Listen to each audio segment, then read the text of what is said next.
Coming on stage, Ananya Vajpeyi in conversation with David Shulman. We would like to thank Harvard University Press for supporting this session. Thank you very much.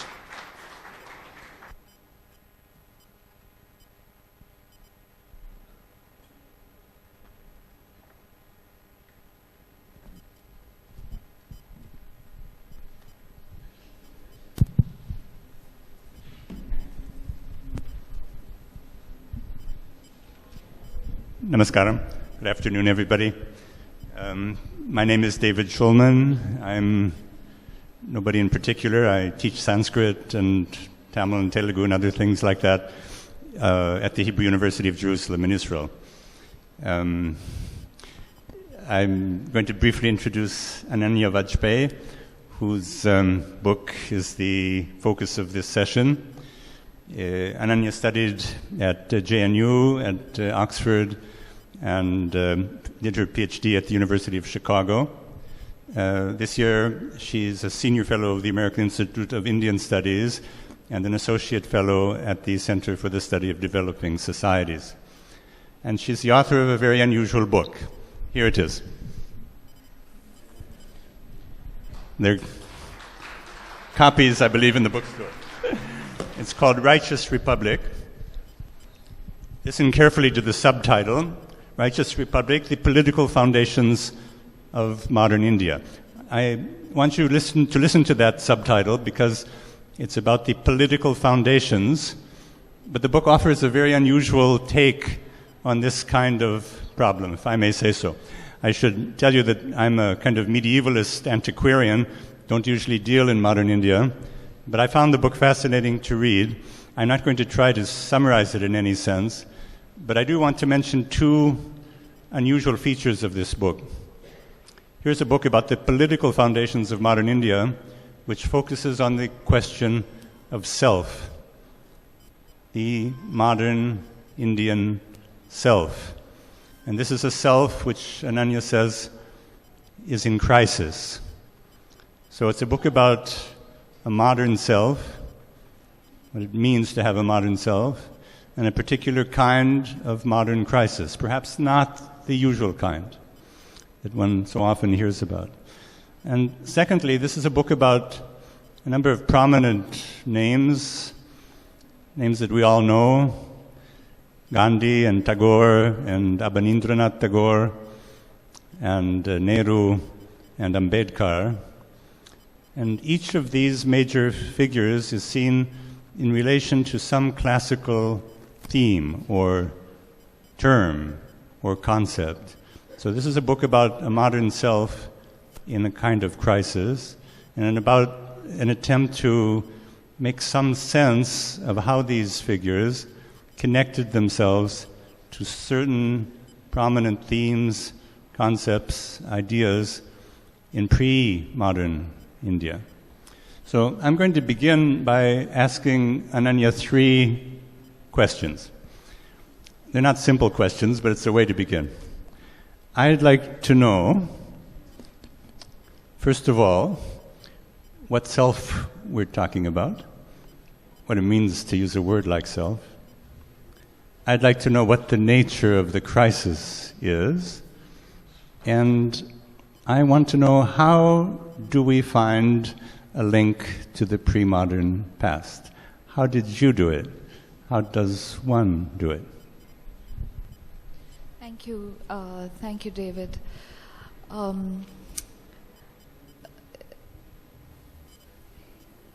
The main category with which I began this inquiry is Swaraj, which those of you familiar with Indian history and Indian languages know means literally self-rule or the sovereignty of the self.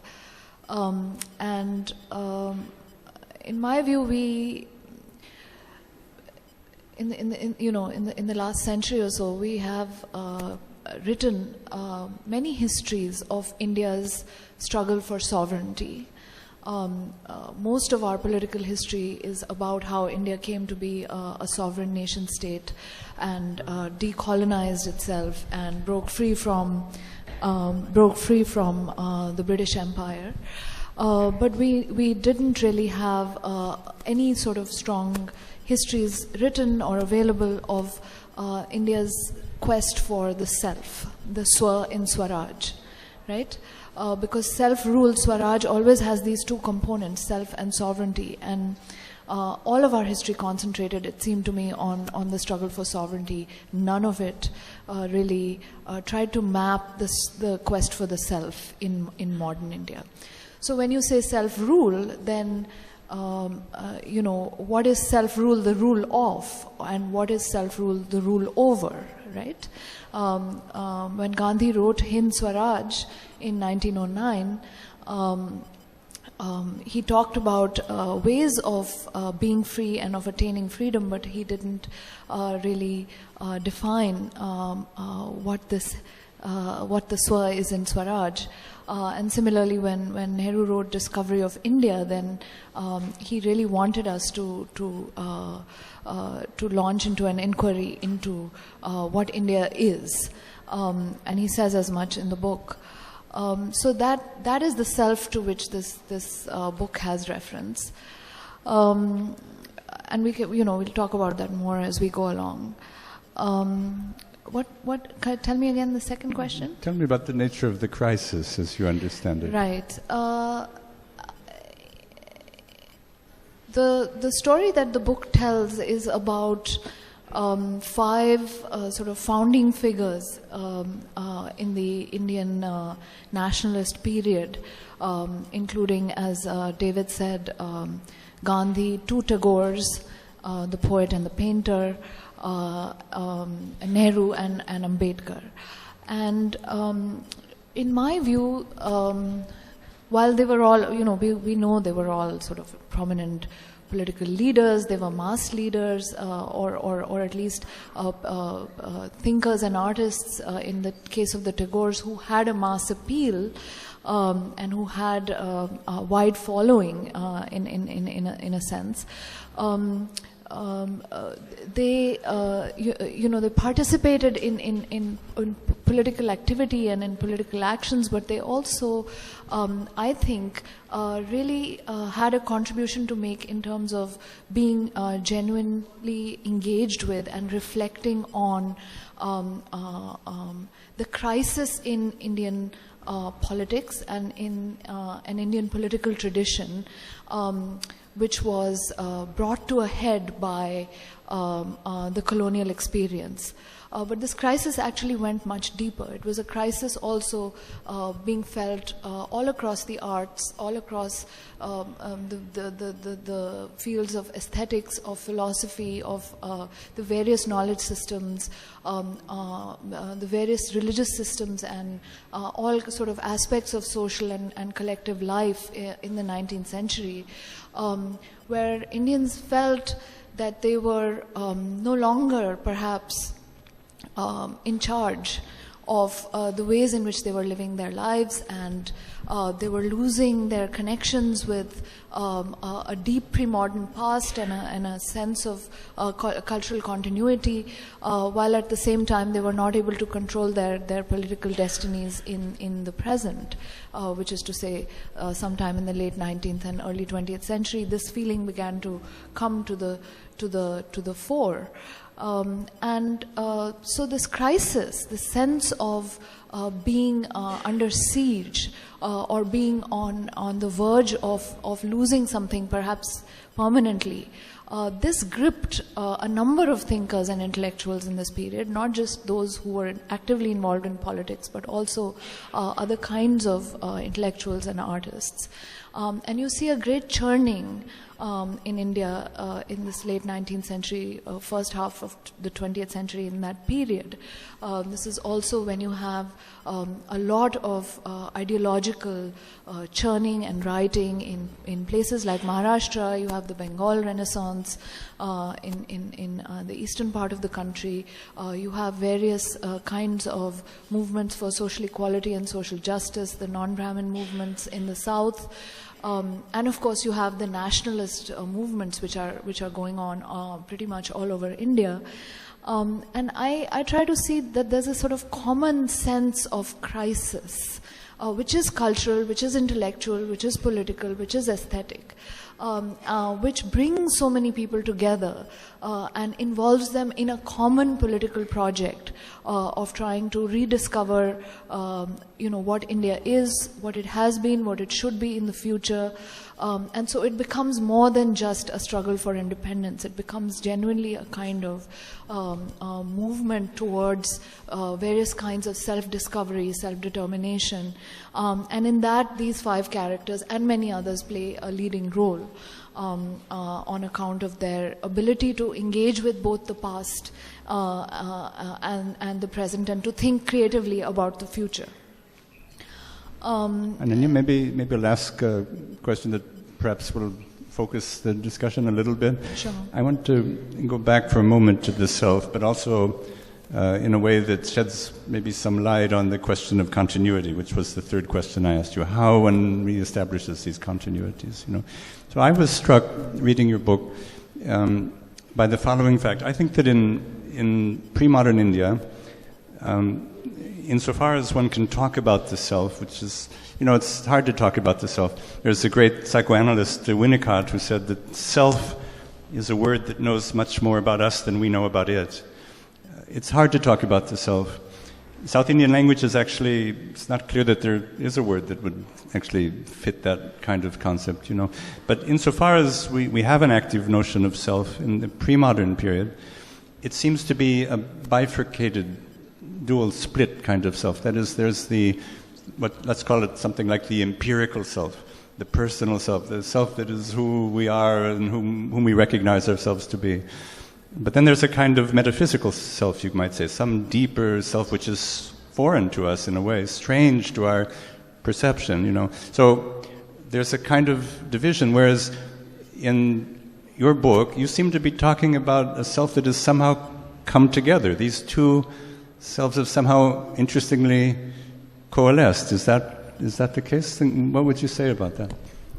Well, one of the interesting things about this period when India is becoming modern, although I know that period stretches over a very long time, arguably, but really when there's this sort of self-conscious turn towards Western modernity, which Gandhi objects to in Hind Swaraj, and when, especially in politics, there's a lot of learning from, and there's a lot of absorbing of Western democratic and liberal ways of conceptualizing the individual self as a political agent, as a subject of rights and of entitlements, and so on. The subject also of liberty, of fraternity, of equality, and so on. Right around that time, India is also subjected through colonialism. So Indians see themselves as colonial subjects. So in that sense, their political selfhood is in crisis. But at the same time, much of the sort of philosophical and religious traditions of a reflective or meditative nature that are available to modern Indians can be understood as various forms of theorizing, understanding, and mastering the self, right? Self-discovery, self-liberation, the sort of disciplining of the self, the crafting of the self, and ultimately the release of the self from various kinds of empirical bondage. That's one way to understand certain traditions of dealing with selfhood available in the Indian context. So somebody like Gandhi, I think, makes the signal contribution of actually being able to successfully marry two ways of understanding the self, a modern political way of understanding the self, and a longer extant sort of reflective, meditative, religious way of understanding the self, which is already popular in India. He also does the great service of sort of helping us to understand that the self is not just the individual. The self is also a collective self. the self is also a social self. And in that sense, Swaraj must be the freedom not only of the individual, which is what you would get in many of the sort of Indian religious traditions, but also the freedom of the society as a whole. And he expanded those circles out from the individual to the kin group, to the family, to the village, and ultimately to society and to humanity as such. So he really kind of put to work the self, both in terms of self-mastery, that was to be a deeply personal exercise that you undertook through acts of ahimsa and satyagraha and so on, but also part of a collective effort to sort of transform the condition of society as such. So, did it work? I mean, here we are 75 years after Gandhi's assassination. How is the Indian self doing today? I think one of the reasons that, I wrote this book, but that this kind of question in general has become, somewhat relevant at this particular moment in India's history, I think, is that certain very large-scale and very important transformations were set into motion about 20 or 25 years ago with the decision that India took to liberalize its economy and to turn towards the market and to move forward as a neoliberal state, which I think returns us to a sense of crisis, because part of what is happening is that India wants to be part of a global world. It wants to be a great power. It wants to merge seamlessly with the world economy, and it wants to take a kind of a leading role in that. But that puts into question a set of values or assumptions that we have about who we are and whether our politics is grounded in a kind of set of ethical practices or not, and what remains really of India if India is going to become yet another sort of power in a very globalized, very homogenized, very uniformly sort of capitalist and hyper-modern world, right? If we are going to have the same language that everybody else speaks, and the same malls and the same highways and the same cell phones, and I mean these are small examples, but they add up to a very different fabric of life. And I think a lot of Indians feel that this change is so dramatic and so humongous that it makes you want to take stock of again, as the founders did, 3/4 of a century ago, of where you're coming from and where you're going, and who you are really. That is the question, right? So I want to say two things in response to what you've just said. And maybe I'll allow myself a personal comment that comes from where I live, because when I look at modern India, again, I want to stress that most of my time I live in some kind of imagined India 500 years ago, but still I come to India and I'm here for long periods of time. I look at modern India sometimes through the eyes of a person who's living in Israel. So you could say that many of the same kinds of issues were pertinent to the emergence of the Israeli state, as you describe in your book. And yet, when I look at the world that I'm inhabiting now in Israel, and I ask how it happens that we've reached the point where we've reached, and it's a very low point in my opinion, because I think that Israel, which began with a certain energy, has now reached a point where it's committed to indefensible policies and is occupying territory belonging to another people and oppressing them and electing politicians of an unbelievably mediocre and impoverished nature. So I ask myself, how did it happen that the Jews, with their 3,000-year-long civilization, as old as India's civilization, and a good record of tremendous creativity in all kinds of domains, as people know, how did it happen that we reached this low point? So there are no simple answers to that question, but one answer that I say to myself is that it has to do from trying to take this ancient civilization and to somehow squeeze it into the framework of a modern political nationalist state, you know?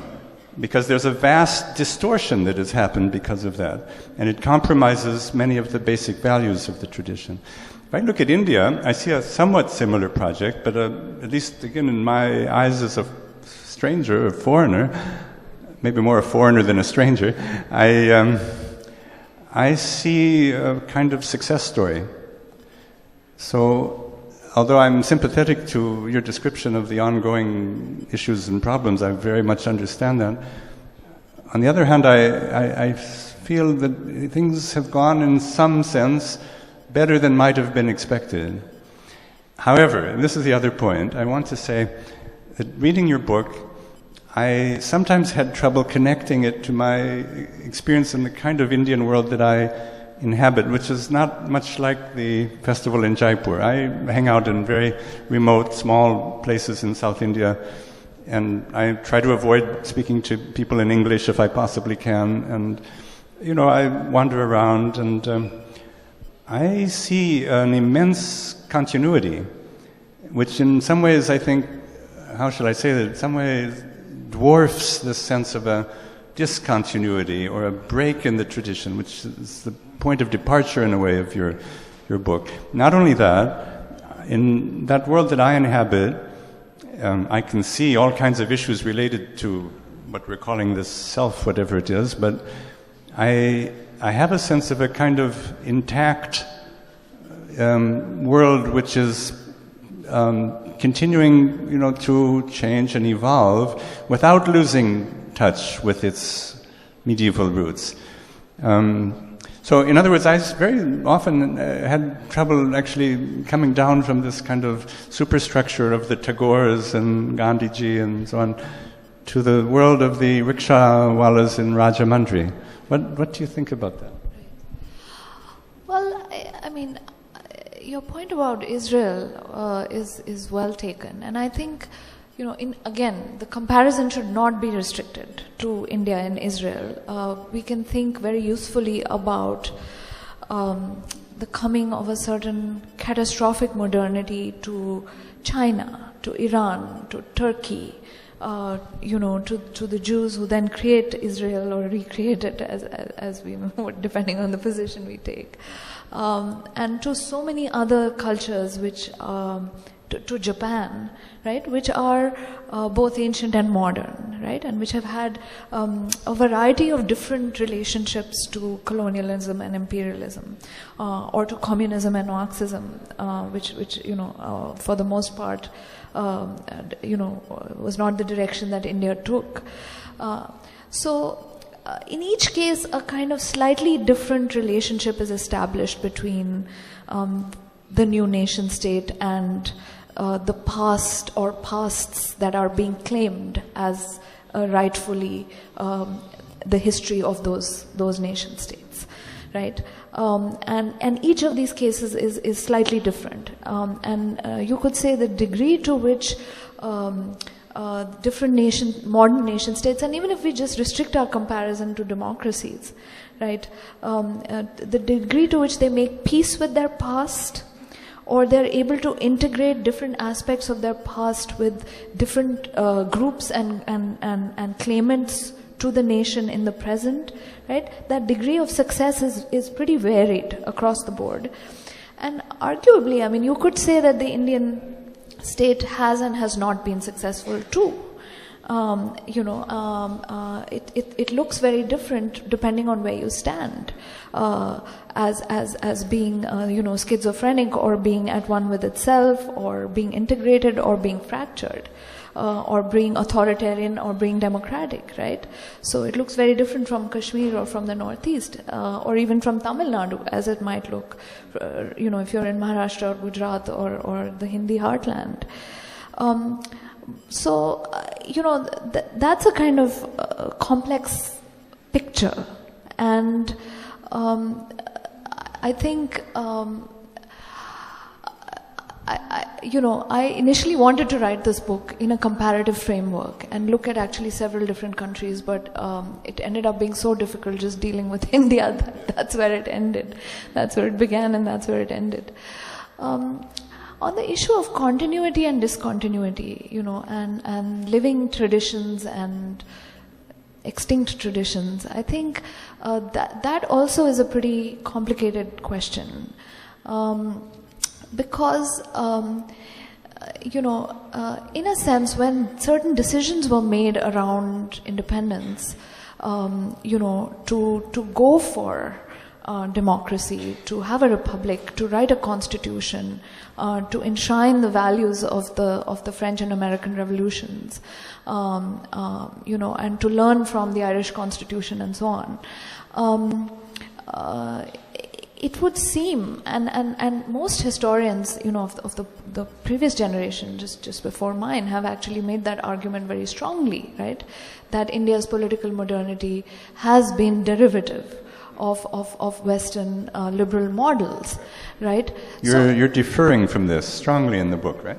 Right. So if derivative modernity and belated modernity and a kind of mimetic sort of imitative modernity is the kind of dominant paradigm of the historiography of modern India, right?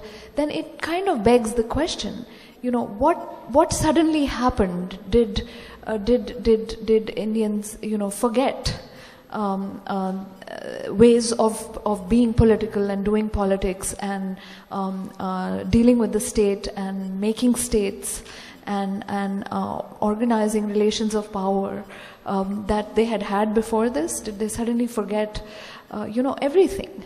From the Mughals to the Deccani Sultans to Vijayanagar to further back in time, all the way up to roughly the Buddha, right? What became of those ways of being and thinking at this absolutely critical juncture of partition and independence? And if you want to construct a genealogy of political thought, right, then unfortunately you can't really start in the past and then come all the way up to the present. You have to start at this moment of rupture and then figure out, what Gandhi was up to, what Ambedkar was up to, how they managed to get people on board, what languages of politics they actually used and spoke, which made them so popular. So I want to take a concrete example of that in just a moment, but maybe just before we do that, again, I'd like to say from my perspective, that rupture that you're speaking about really should go back a century or two beyond the sort of usual starting point. I think where we would see the roots of the kind of problems and also the kinds of solutions that you're suggesting, those roots, I think, are apparent in the 17th and early 18th and late 18th and early 19th century in different parts of the subcontinent. And I would look for figures, we corresponded about this, somebody like Bedil at the Mughal court, or the Jagannatha Panditaraya, or any of these great intellectuals of the sort of just early pre-modern period. I think we'd find that the lines of continuity are much stronger than anybody normally assumes, But anyway, let's take a concrete example. Your chapters are thematized by particular terms or ideas. So, for example, Tagore, who you've kind of presented as the poet of viraha, of a kind of longing. And you talk about the relation to Kalidasa and the Megha Sandesha and the Yaksha poem, which people know, and so on. So let me ask you, if Tagore is the poet of viraha, of longing, of unfulfilled longing, that's always a good place to start anyway. What is he longing for? He was, after all, very suspicious of nationalism per se, right? Right. Well, I mean, okay, I want to, since you asked me, you spoke about two different things, so Yeah, I just want sure. I want to address what you said earlier. I think the argument is being made more and more by historians that, the onset of modernity is quite long, right? And there is an early modernity already, or there are multiple earlier modernities around about the 17th century in India.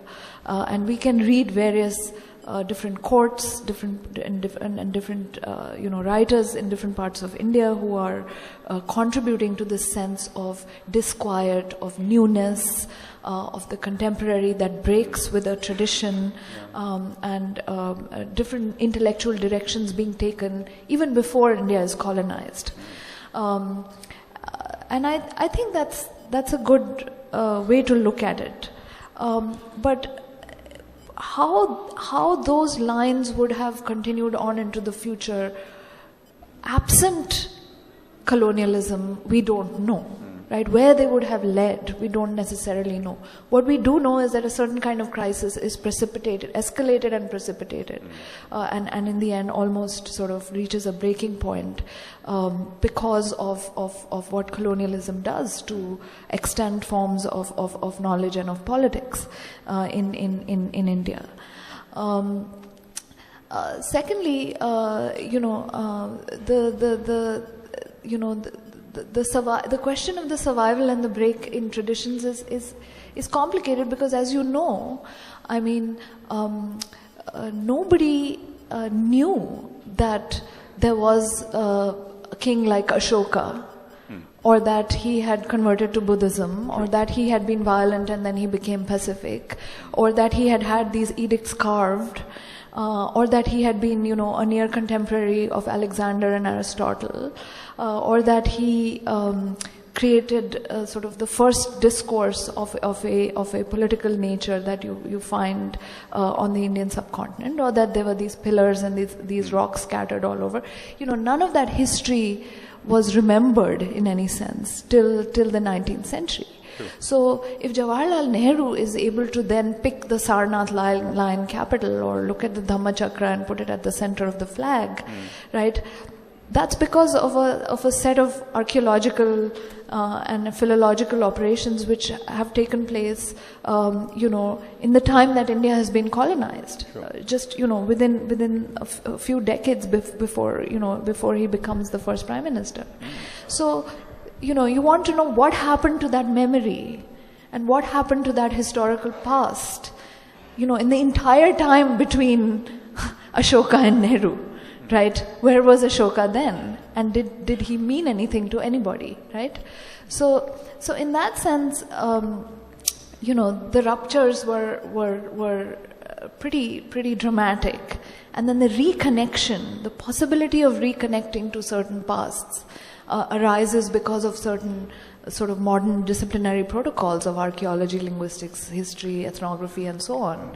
Right? So you can't speak about the pre-colonial world in the same way as you must about the colonial world vis-a-vis the relationship between present and past. Yeah, I agree with that. I've no doubt that the colonial world produced a huge rupture, no question. More than a rupture, it produced a vast demoralization. And perhaps that's part of this crisis that you're talking about. But Just to interrupt there, I mean, remember that pretty much all of the leaders of the founding generations, right, or the nationalists or the anti-colonial leaders, the Hindutvavadis, the founders of the Muslim League, across the board, they are Anglophone, they are Anglophilic, a lot of them are educated in England, True. one or two in America. Exactly. They are English-speaking. They're English-thinking, I think, in many cases. So in a sense, they are, they are not traditional. They are modern, and in their self-understanding, right? And their difficulty in relating to their own country is what, is the first difficulty that they have to overcome before they can begin to talk about independence and constructing a new Indian self. So what kind of a link are they capable of establishing in that case? I mean, the Ashokan pillar, does it really have anything to do with Ashoka? Well, so that's what, that forms part of this investigation. So for example, when you said I talk about Tagore and I talk about a cycle of poems where he keeps returning to Kalidasa and he keeps returning to the Meghadutam and he keeps returning to the idea of yearning born out of separation.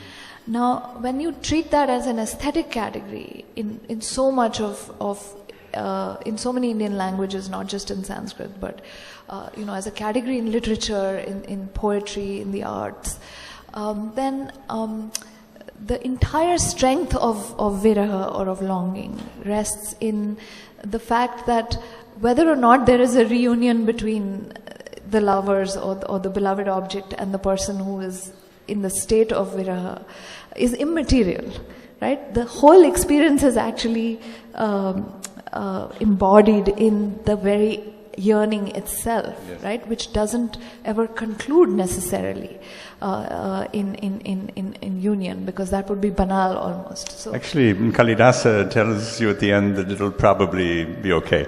It'll probably be okay, but the reason we are so captivated by this story is because it's not okay, and it's making this yaksha crazy, right? And Tagore, in my understanding, sees that sort of a relationship between the present and the past, right? That there is never going to be a reconciliation between, what is remembered and what is lost and what is past and where we are today, right?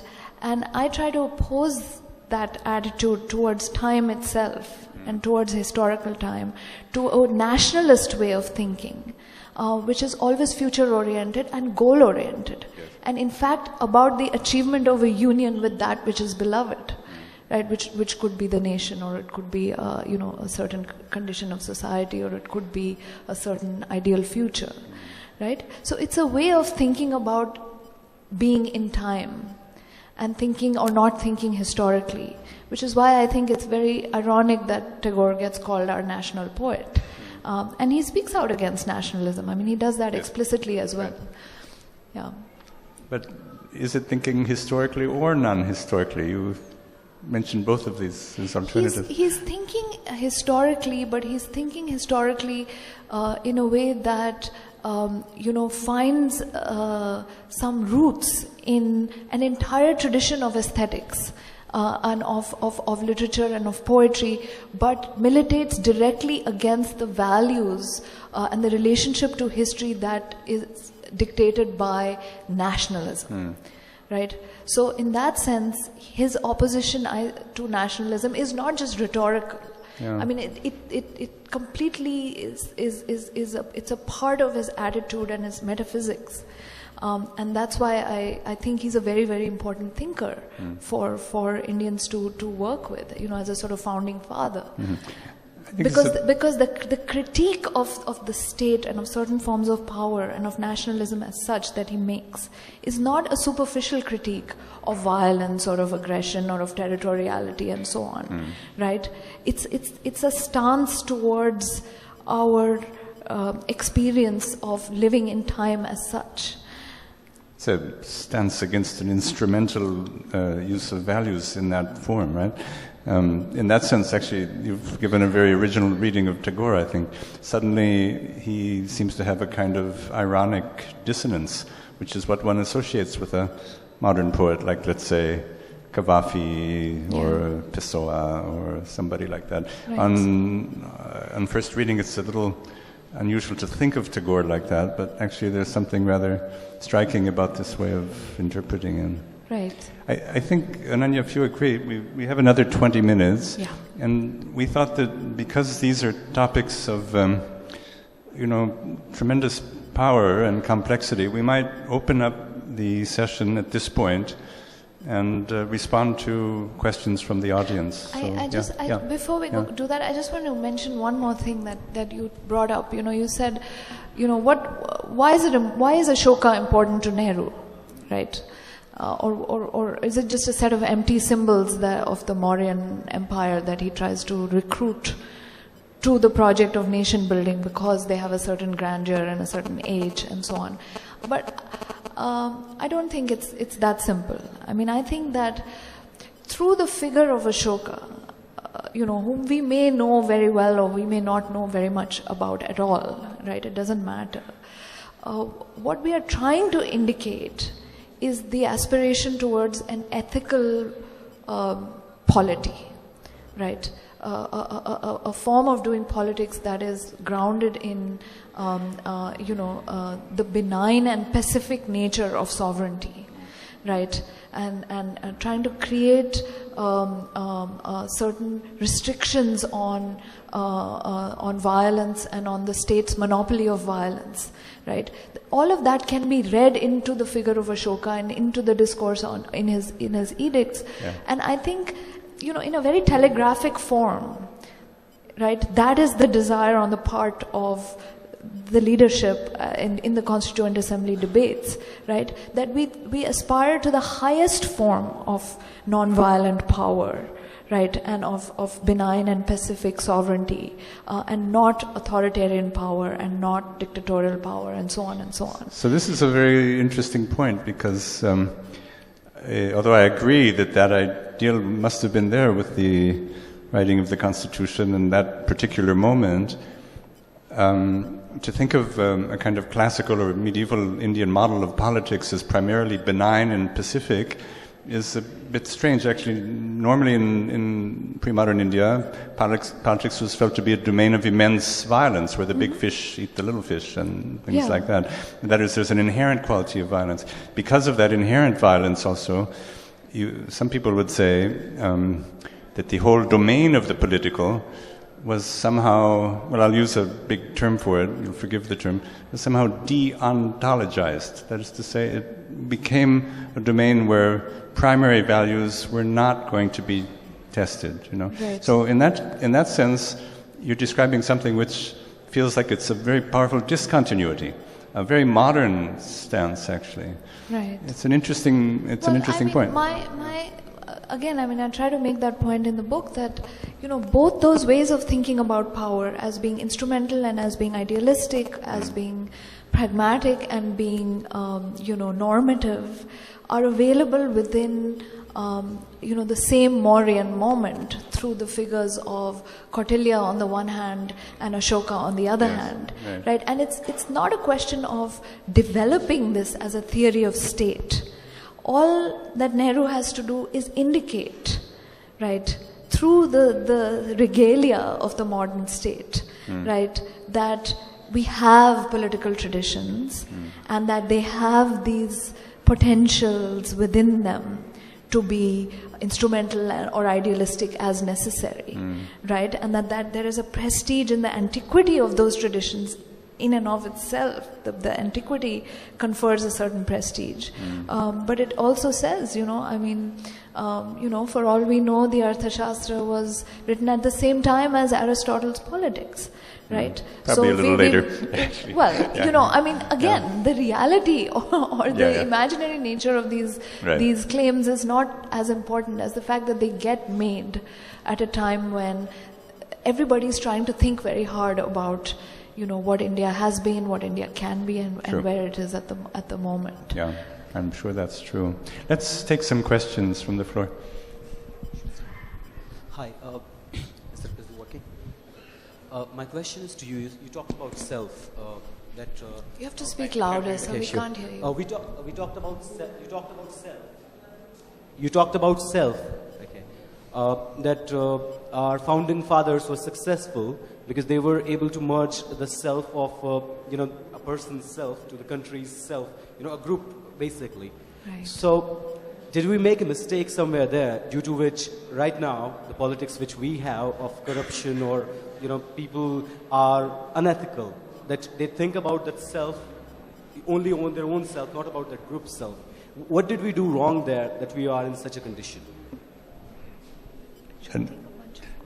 Yeah, maybe we'll take 2 or 3 questions and then answer them in a row. legally speaking, sovereignty refers to two aspects. Firstly, legally speaking, sovereignty refers to two aspects. Firstly, non-interference in the domestic policies of a state, and state allegiance to the union, in this case, the Indian Union. But practically speaking, presently what we have is that the further your distance from Delhi, like somewhere in Bangalore or interior Tamil Nadu, there's a subtle sense of disgruntlement with the way that people from here do not have sufficient say in the decision-making process.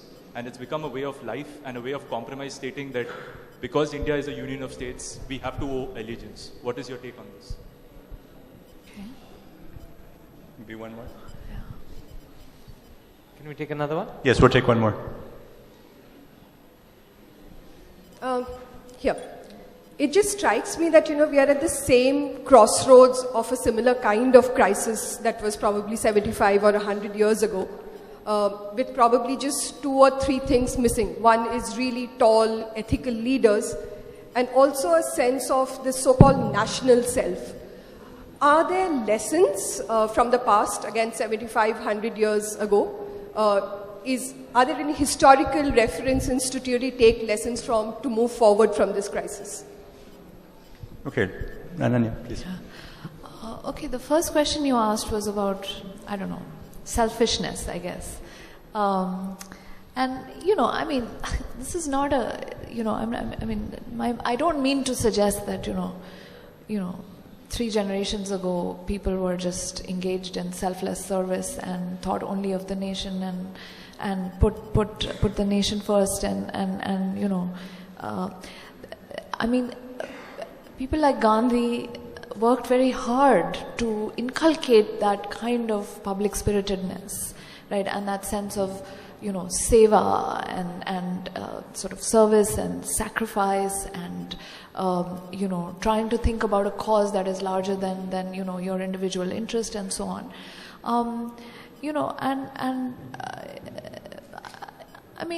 I don't know if you could, create an index of selfishness over time, right? Which is peaking right now or something like this. But I would say that, probably you are right to suggest that if you wanted to create a very popular and large-scale project which involved many people in some common goal, right, then it would probably be a lot harder today than it was 100 years ago. And you could argue that is rooted in certain kinds of changes in our attitude to capital, to work, to labor, to wealth, to prosperity, to self-interest, to the market, and so on, right? Again, I don't know of good empirical ways to prove this or disprove this. But you could take a small example, like you could say, why did a movement that looked perhaps like it might have a glimmer of a popular movement under Anna Hazare, a year and a half ago, completely fizzle out and go wrong and break up into 10 different parts? And would that have happened with a different kind of leader at a different moment in time? And it would seem to be a narrative of decline. But, it would be pessimistic to think that, we could not have a genuine social movement anytime now in the future. The second question you asked was about sovereignty in the sense of its spatial distribution or federalism, perhaps. You were really trying to talk about the federal structure of the union, or even its existence as a union at all. This is actually, this is a very, very real problem. Not just because places are physically distant from Delhi, but because of great histories of violence, right, in the creation of that union in the first place, right, in the integration of the princely states, in partition, in the way that power was distributed or shared or not, and in the slight tendency in the constitution to give preference to the center over kind of genuine federalism that you see in other countries perhaps, right? Again, I would be more interested in the sort of, exploring, which I haven't necessarily done that in the book, but, whether there are any moral dimensions to that problem. Right? Is it just a problem of how the architecture of your state and your laws, right? Or is it something to do with the idea of India and whether or not that has resonance in different parts of the country equally or differentially, right? Those are two separate questions, right? You can impose power, you can send 700,000 troops to Kashmir, right? But does that actually change how people feel about Delhi sitting in Kashmir, right? Those are two different problems. You can maybe solve the problem by force, but you can't necessarily solve the problem at the level of values, at the level of identification, at the level of ideology, right? So that's a kind of long-term historical project, I think, in which India is engaged in, sometimes successfully and sometimes less so. The third question, I think, had to do with the nature of leadership in the present, right? I mean, yeah. Well, I think the reference is there in the sense that for many of us, our grandparents lived through the partition, especially if we happen to be Bengali or Punjabi or North Indian or whatever. So, and our grandparents and parents may have actually seen Gandhi or gone to his funeral or gone to Nehru's funeral or whatever. Lived through the first years of the Republic. So it's not some remote reference, right, with which we have completely lost all contact, right? I think these questions have a living reality for many of us, because even though we never saw this time, it is a very recent time, right? And it's how we came to be where we are.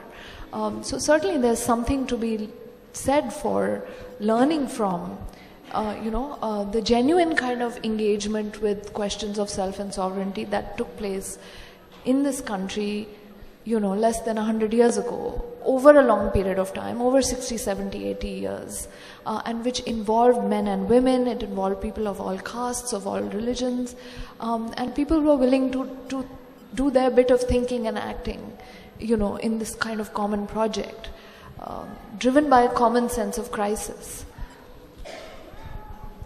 More questions? Yeah, just one hypothetical question I have. Why do you think Nehru chose Ashoka as his reference point, as the indicator of the modern state, what he was trying to establish, instead of someone like Akbar, for whom the far more historical references were available, and so many buildings, so many monuments were there, and the absence of the historical references, the linkages which you talked about, that would have been easily avoided. So what made Nehru prefer Ashoka over Akbar? I mean, that's a question which Amartya Sen probably wants to ask. But I think actually, the less historical detail you have, the more effective the symbol that you want to construct, because it's kind of an empty signifier, right? You can fill it with any meaning that you wish, right? But we know something concrete about, let's say, despotic or feudalistic aspects of more recent imperial moments, right? We know that even if somebody like Akbar made an effort to create a dialogue between different religious groups, right? And that's a good example to have, and that's a good reference to have. We actually know very little about the historical Ashoka, right? And the less we know, the more we are able to fill imaginatively in the blanks, right? To create this kind of dramatic reversal from being a tyrant to being, non-violent, from being, tyrannical to being fair, and so on, right? So I think that's the way in which historical symbols actually work. Right? They are more effective if they're less grounded in historical quote-unquote truth. And I think, if you read Discovery of India, you'll see that Nehru, somewhat kind of amateurish way, but nonetheless, he goes through the whole kind of, list of available figures and evaluates them in different ways, right?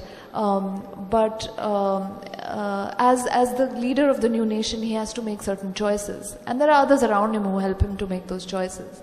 And there I think the Ashokan moment has a certain combination of factors. You should also remember, I'm sorry, this is such a long answer, but you should remember that, the Mughal past was because of the disaster of 1857, right, and the defeat of Bahadur Shah Zafar, right, it was again probably, if you're sitting somewhere in 1890s or 1900, it's not as much of a grand and distant and vague sort of an imperial high moment as it can seem to us, right? Because the last thing you remember about it is the defeat of 1857, right? And the fact that that the reference to Mughal power was not able to win the war for the Indian mutineers, right? So I don't know. I'm just speculating that might have had something to do with preferring Ashoka over Akbar, let's say. Although from our vantage, they might be equally interesting to think with. I think we have time for one more question. No? One more question.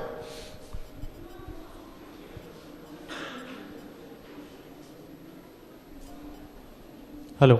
Yeah. We are talking about the importance. We are talking about the importance of the Constitution. Is there a sense that it will be amended so much that it almost becomes unrecognizable? What shall be the consequences? I'm sorry, I can't see the questioner, but what are you saying? The Constitution is amended so much that it's unrecognizable? If it becomes unrecognizable, there is a sense. So what shall be the consequences? I mean, there's a big debate on the fact that the Indian Constitution accommodates amendments, right? I mean, some people argue that it gives it the kind of flexibility that allows it to persist over time, and some people argue that so much amending will ultimately compromise the basic structure of the Constitution. So you have to find that balance between adapting to the present needs and also preserving the spirit in which it was created by the founders and by the Constituent Assembly, and that's an ongoing sort of process. I don't think that the structure is in any danger of sort of collapsing, or that its fundamentals are not strong enough. Its foundations are strong, I think, and they have stood the test of time, and hopefully will continue to do so. So I think we're going to have to stop. I should like to say that we had an hour. We've barely scratched the surface of Ananya's beautiful book. I recommend it to all of you. And I want to thank Ananya, first of all, and all of you for coming. Good afternoon. Thank you, Professor Shulman.